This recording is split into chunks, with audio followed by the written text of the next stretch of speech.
રોડની સાઈડમાં ઊભેલા ડૉક્ટર દેવદૂત બન્યા. પાટણમાં ફિલ્મની ઢબે હાઈવે પર બાઇક એક્ટિવા ધડાકાભેર અથડાયા. નજીક ઊભેલા ડૉક્ટરે તરત જ સારવાર આપી યુવકનો જીવ બચાવ્યો. પાટણ શહેરની અંદર બાઇક અને એક્ટિવાની અકસ્માતની ઘટના સામે આવી હતી. જોકે આ અકસ્માતમાં એક ડૉક્ટર જાણે કે દેવદૂત બનીને આવ્યા હોય તેમ તુરંત જ અકસ્માતની અંદર બેભાન બનેલા યુવાનને સારવાર આપતા કોઈ જાનહાનિ થઈ ન હતી. આ સમગ્ર ઘટનાની જાણ સીસીટીવી વિડીયોમાં પણ સામે આવી હતી.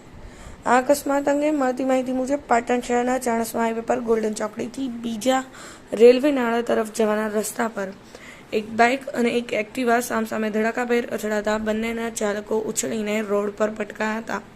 જોકે ધડાકાભેર અકસ્માત સર્જાતા સદનસીબે આ સમયે અહીં રોડની સાઈડમાં ઊભેલા કેટલાક લોકોમાં એક ભાઈ ડૉક્ટર હતા. તેમણે તુરંત જ દોડી આવી બેભાન હાલતમાં એક યુવાનને તાકીદની સારવાર આપતા યુવાનનો જીવ બચી ગયો હતો.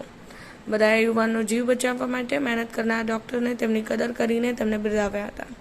તો બીજી તરફ સમગ્ર ઘટનાના સીસીટીવીમાં જોવા મળે છે કે આ રોડની સાઈડમાં કેટલાક લોકો ઊભા વાતો કરે છે.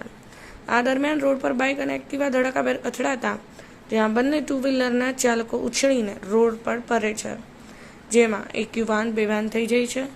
આ દરમિયાન રોડની સાઈડમાં ઊભેલા લોકો દોડી જાય છે. ત્યાં લાલ કલરના કપડાં પહેરેલ દેખાય છે તે ડૉક્ટર છે, જેઓ દ્વારા તાત્કાલિક બેભાન યુવકને સારવાર આપતા યુવકનો જીવ બચી જાય છે. અત્રે ઉલ્લેખનીય છે કે પાટણના આખા અંબાજી નેડિયાનો ટ્રાફિક વ્યવહાર આ રોડ પર હોવાથી અવારનવાર જીવલેણ અકસ્માત સર્જાતો રહે છે. અત્રેથી પસાર થતી કેનાલમાં પાઇપલાઇન નખાવી રોડ પહોળો કરવાની તાતી જરૂરિયાત છે. Rajeshbhai D Patel, Patan news 24, Patan.